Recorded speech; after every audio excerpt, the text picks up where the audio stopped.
Hello friends, welcome to Rishabh Law classes. Today the topic of the discussion is tender of pardon to accomplice. Section 306, 7 and 8 are dealing with the tender of pardon to accomplice in the CRPC. So सबसे पहले हम ये देखते हैं कि accomplice क्या होता है। सरल भाषा में accomplice को सह अपराधी कहा जाता है। अगर एक या एक से ज़्यादा लोग मिलके कोई भी क्राइम करते हैं, किसी भी क्राइम को अंजाम देते हैं, वो एक दूसरे के सह अपराधी कहलाते हैं, एक दूसरे के अकम्प्लिस कहलाते हैं। और सीआरपीसी में अकम्प्लिस को पार्डन देने का एक प्रावधान है जो कि 306 में हमें दिया गया है।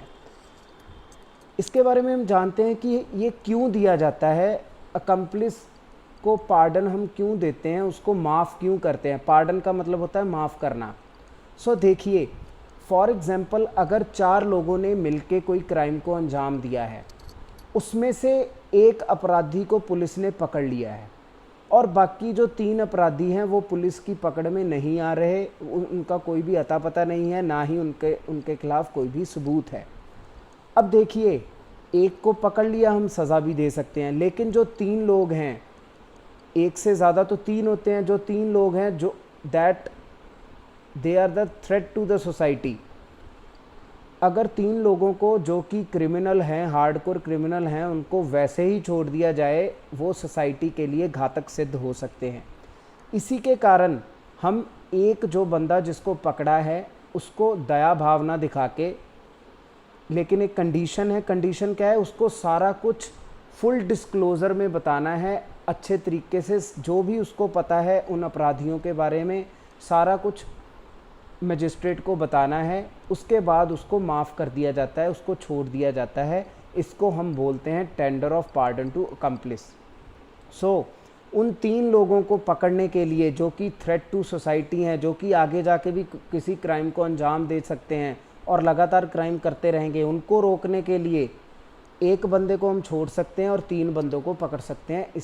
इसके लिए हमने एक प्रावधान बनाया है जिसको tender of pardon to accomplice हम बोलते हैं। चलिए स्टार्ट करते हैं। Provisions of tender of pardon to accomplice, section 306। अब सेक्शन 306 में हमें क्या बताया है कि एविडेंस लेने के लिए with view to obtaining the evidence, CJM chief judicial magistrate, metropolitan magistrate, magistrate of first class, वो किसी भी इंक्वायरी और ट्रायल के बीच में, उनकी किसी भी स्टेज के बीच में वो एक ऑफ़र दे सकते हैं। किसको? जो बंदा पकड़ा है उसको ऑफ़र दे सकते हैं कि अगर तुम अपने सह अपराधियों के बारे में, जो भी बंदे तुम्हारे साथ मिलके जिन्होंने क्राइम किया है, उनके बारे में फुल डिस्क्लोज़र में सारी चीज़ें हमें बता दोगे तो हम तुम्हें माफ़ कर देंगे। क्या ये तुम्हें मंजूर है या नहीं मंजूर? अगर तो उसे मंजूर है वो टेंडर को एक्सेप्ट कर लेगा, अगर उसको वो मंजूर नहीं है वो टेंडर को एक्सेप्ट नहीं करेगा। ये हमें 306 में बताया गया है कि tender of pardon to accomplice कौन कौन दे सकता है। इसमें CJM, metropolitan magistrate, magistrate of first class को पावर्स दी गई हैं, वो किसी भी बंदे को टेंडर ऑफ पार्डन दे सकते हैं। और इसका क्लॉज 2 क्या बोलता है? कोर्ट ऑफ सेशन जो है, स्पेशल जजेस जो हैं, और कोई भी अपराध जिसकी सज़ा 7 साल या 7 साल से ऊपर है, उन केसेस में भी हम टेंडर दे सकते हैं, टेंडर ऑफ पार्डन दे सकते हैं।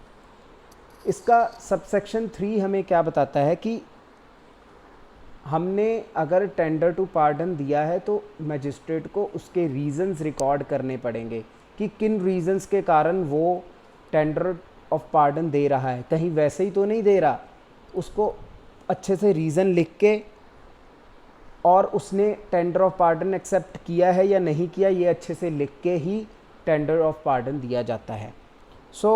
उसके बाद उसको कोर्ट में एग्जामिन किया जाता है और पता लगाया जाता है कि क्या क्या वो बता रहा है, सच बता रहा है, झूठ बता रहा है।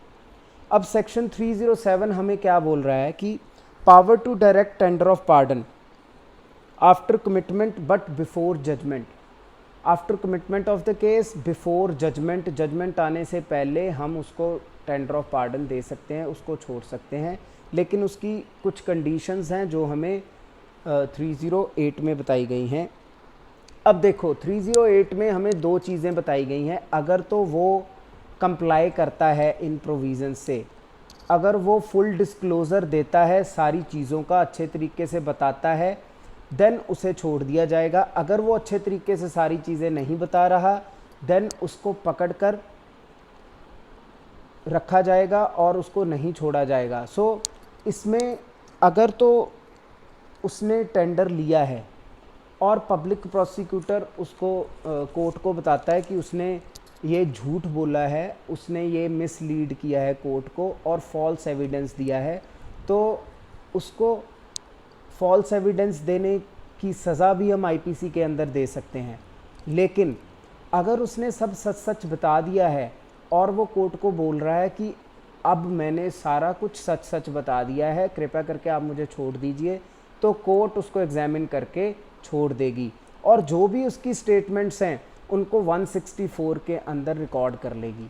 सो ये एक सारा सिस्टम है जिससे हम बाकी अपराधियों को पकड़ सकते हैं और इसको हम टेंडर ऑफ पार्डन देने के बाद एक्विट कर देंगे। Acquittal, this will result in acquittal of the person who has taken the tender of pardon from the magistrate. So आज हमने क्या देखा कि ज़्यादा लोगों को पकड़ने के लिए हम एक बंदे को छोड़ सकते हैं जिसने अच्छे तरीके से मजिस्ट्रेट की कही हुई बातों को और फुल डिस्क्लोज़र दिया है, जो भी उसको पता है उस क्राइम के बारे में। अगर वो सारी चीज़ें बता देता है, इसका मतलब वो साथ दे रहा है कानून का और वो ये भी कहता है कि मैं आगे से ये क्राइम नहीं करूँगा, तो उसको छोड़ दिया जाएगा। ये प्रोविज़न्स हमारे सीआरपीसी में बताई गई हैं। सो आज के लेक्चर में हमने क्या देखा, tender of pardon to accomplice क्या होता है। So if you like the video, please subscribe, share and like this video. So thank you so much.